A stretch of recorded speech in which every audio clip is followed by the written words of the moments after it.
श्री स्वामी समर्थ। नेहमीप्रमाणे या दिवशी सकाळी लवकर उठून जी काही आपली स्वच्छतेची कामं असतील ती करून घ्यायची आहेत। त्यानंतर स्वच्छ स्नान करायचं आहे। स्नान करताना आपल्या अंघोळीच्या पाण्यामध्ये थोडेसे गंगाजल पाण्यामध्ये मिक्स करून आपण स्नान करायचं आहे आणि त्यानंतर शक्य असेल तर आपण पांढरी वस्त्र परिधान करायचे आहेत। आपल्या संपूर्ण घरामध्ये आपल्याला गंगाजल शिंपडायचं आहे आणि त्यानंतर आपण आपल्या रोजच्या देवाची पूजा सुद्धा करू शकता। त्यामुळे तुम्ही मंदिरात जाऊन पूजा करणार असाल तर तसं देखील करू शकता किंवा घरच्या घरीच तुम्ही शिवलिंगावरती स्वच्छ पाण्याचा आणि पंचामृताचा अभिषेक करून तुम्ही शिवपूजन करू शकता। आपल्याकडे जे काही साहित्य अवेलेबल असेल तर ते सर्व साहित्य वापरून तुम्ही शिवाचे पूजन मनोभावे नक्कीच करू शकता। प्रदोष काळामध्ये जरी तुम्ही शिवाची पूजा केली तरी ते अतिउत्तम मानलं जातं।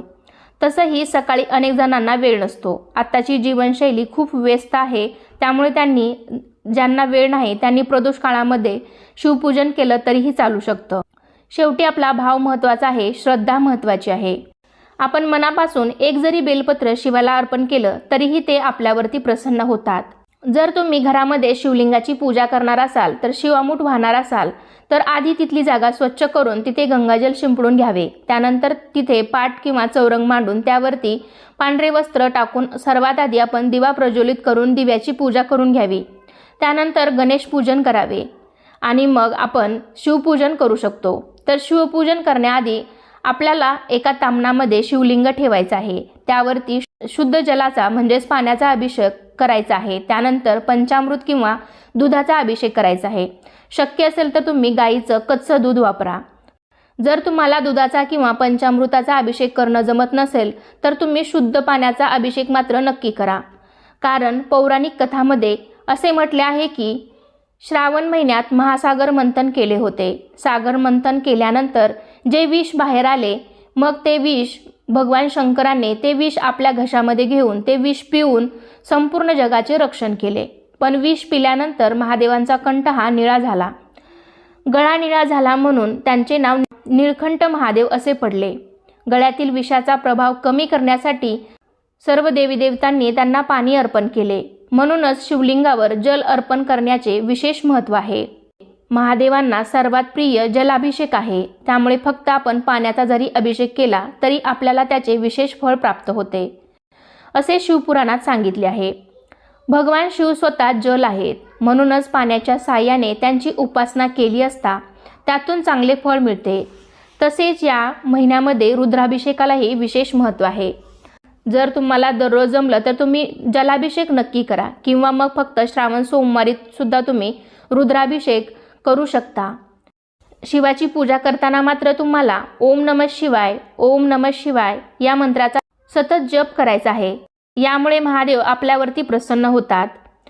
अभिषेक केल्यानंतर मग तुम्ही पाटावरती थोड्याशा अक्षता ठेवून त्यावरती शिवलिंग स्थापन करून आपण शिवलिंगाची महादेवाची विशेष अशी पूजा करायची आहे। महादेवांना चंदन भस्म लावायचं आहे, पांढरे वस्त्र अर्पण करायचे आहे।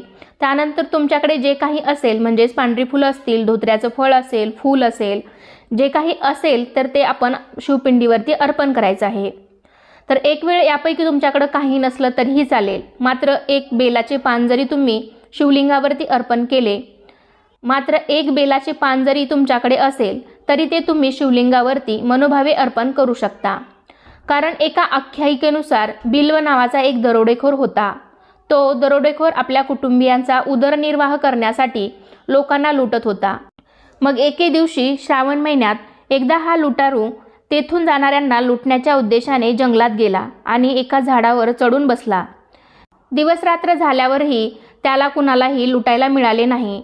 ज्या झाडावर हा दरोडेखोर लपला होता ते झाड बेलाचे होते।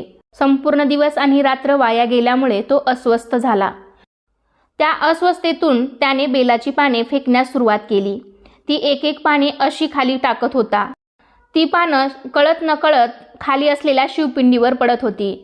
शिवलिंगावर सतत बेलाची पाने गळून पडल्याने भगवान शिवशंकर प्रसन्न झाले आणि ते अचानक दरोडेखोरासमोर प्रसन्न झाले आणि लुटारूला वरदान मागण्यास सांगितले।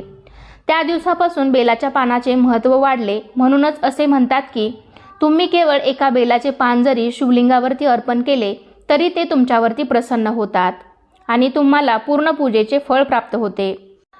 तसेच शिवामूठ हा श्रावणातील मोठा वसा मानला जातो. शिवामुठीचं व्रत सुद्धा अत्यंत प्रभावी मानलं जातं.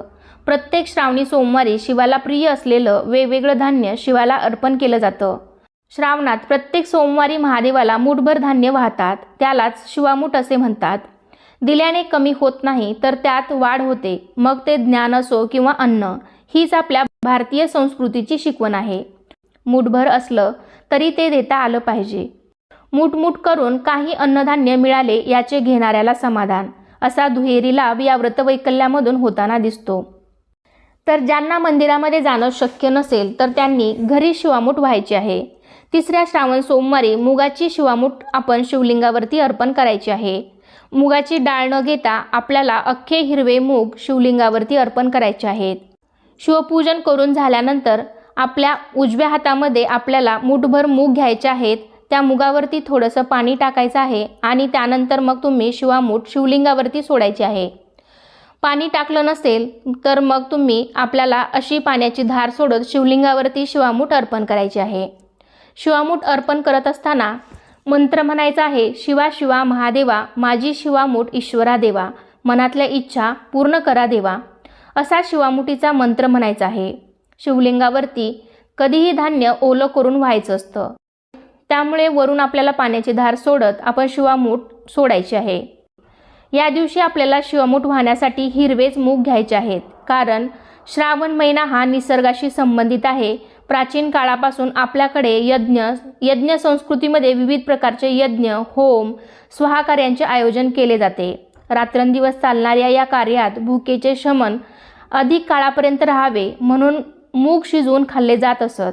त्यामुळे मुगाचे लाडू, मुगाचा शिरा किंवा मुगाची उसळ खाल्ली जात असे. संन्यासी लोक सुद्धा शिजवलेले मूग भिक्षा म्हणून स्वीकारत असत. तसेच हिरव्या रंगाच्या उत्सवात हिरव्या मुगाची शिवामूठ आणि संतोष वृत्ती याचं काहीतरी नातं असेल.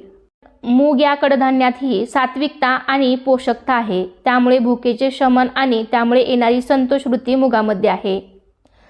अशा प्रकारे हिरव्यागार श्रावण महिन्यामध्ये हिरव्यागार मुगाची शिवामूठ शिवलिंगावरती अर्पण करावी.